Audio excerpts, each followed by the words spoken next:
Every single one of us is given the exact same gift each day, 24 hours. Yet somehow some people use those hours to build extraordinary lives, while others remain trapped in the same place for years. The reason is not intelligence, it is not talent, and it is definitely not luck. The real difference lies in how we choose to use our time. Most people live with the quiet belief that tomorrow will always come. Because of that belief, we delay what truly matters. We push our dreams aside. We postpone growth. And little by little, without even noticing, we spend the most valuable resource we will ever have, time, on things that do not move our lives forward. This is the story of a young boy with enormous potential, a boy who had everything he needed to succeed. Yet one destructive habit slowly pulled him backward and nearly erased his future. Stay with this story until the end, because what happened to him may completely change the way you see time and the way you live your own life. I was once that boy. As a child, I lacked nothing. My parents loved me unconditionally and did everything they could to protect me. My teachers believed in me and saw promise in my abilities. I lived in comfort, surrounded by safety, support, and opportunity. From the outside, my life looked perfect. But beneath that comfort, I carried a habit that quietly poisoned my progress. I delayed everything. When my mother asked me to clean my room, I always answered, "I'll do it later." When my teachers assigned homework, I told myself there was still plenty of time.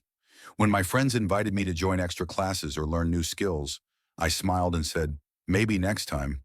That later became my favorite word. Days slipped into months. Months quietly turned into years.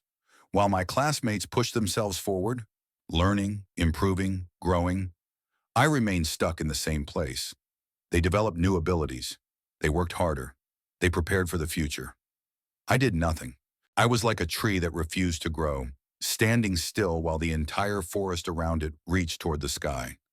When the exams finally arrived, reality hit me without mercy. I failed, badly. That failure shattered something deep inside me. I withdrew from everyone. I spent my days alone in dark rooms, replaying every missed chance, every delayed decision, every wasted moment. Regret became my constant companion. My family watched me slowly disappear, and fear filled their eyes. One day, overwhelmed by confusion and frustration, I left my home without a plan. My feet carried me toward a nearby forest. I walked until my thoughts grew quiet, then sat by the edge of a river, staring at the moving water while my mind spiraled. That was when I noticed thin smoke rising behind a tree. Curiosity pulled me forward. There I saw a man who was meditating, sitting calmly by a small fire while food cooked nearby. His presence felt calm, steady, untouched by urgency or regret. I bowed instinctively. When he opened his eyes, his voice was gentle and clear. "Who are you, my friend?" he asked, "and why does your heart look so heavy?" I told him everything. My habit of postponing, the years I had wasted, the failure that now defined me. He listened without interrupting, without judgment. Then he nodded slowly and said, "Let me share a story with you. Perhaps it will help you understand." He began. In a small village beside a river, there once lived a poor fisherman. Every morning, long before sunrise, he walked the same familiar path toward the water, carrying only his net. This routine had shaped his life for many years. One morning, darker than usual, the sky was hidden behind thick clouds. There was no moon, no stars, only silence. As he walked along the narrow path, his foot struck something on the ground. He bent down and picked up a small cloth sack. It felt unusually heavy, as if it were filled with stones. Thinking it might belong to a child, he carried it with him to the riverbank. There, he sat down and waited for the sun to rise. The river itself could not be seen in the darkness, but its gentle sound filled the air. To pass the long, silent hours, I opened the sack and reached inside. My fingers closed around what felt like a simple stone, smooth, cold, ordinary. Without stopping to think, I tossed it into the river. The splash echoed softly, and for some reason, it soothed me. I picked up another and threw it, then another. Each sound brought a strange calm, as if the river was slowly quieting my restless mind. As I kept throwing them one by one, my thoughts drifted inward. I began reflecting on my life, my struggles, my worries, the questions I never answered, the time I never understood.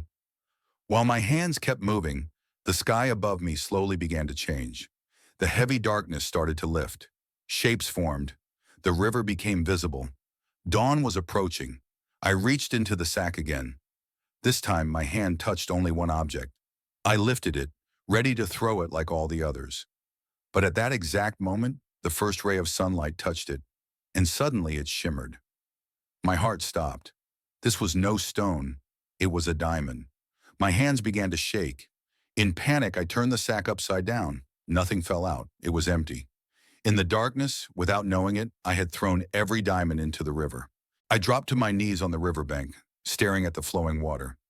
In a few careless hours, I had lost a fortune, something that could have completely changed my life.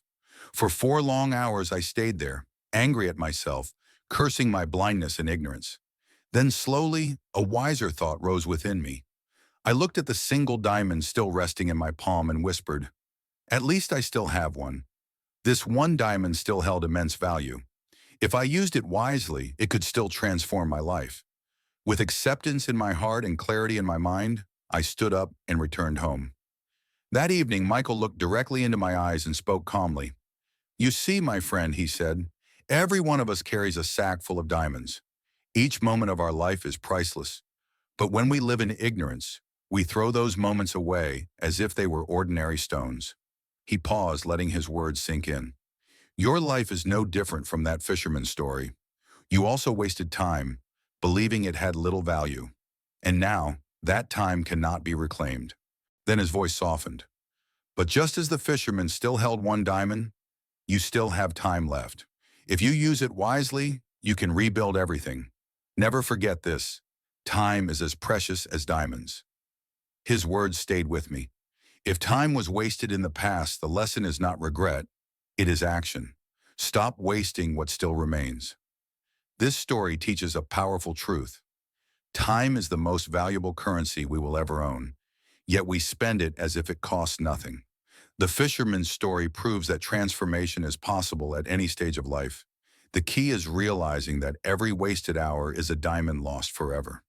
When we look honestly at ourselves, we see how often we treat our time like worthless stones. We scroll endlessly on our phones. We delay important decisions. We postpone our dreams, believing tomorrow will always come. But time, once gone, never returns. The moment you truly understand that every second is a diamond, everything changes. You stop waiting for the perfect moment because you realize this moment is already perfect. You stop saying, "I'll do it tomorrow," because you understand that tomorrow is often just an illusion. Anything that matters can only be done now. The beauty of this story is that your dawn has not passed yet. You still have diamonds left in your sack. The real question is simple. Will you keep throwing them away, or will you begin valuing every moment and using it wisely? The difference between those who achieve their dreams and those who don't is clear. Successful people treat their time like diamonds. Others treat it like stones. So if you truly want to change your life, start respecting your time today. Stop postponing what matters. Live with awareness, act with purpose, because every diamond you protect today shapes the life you will live tomorrow.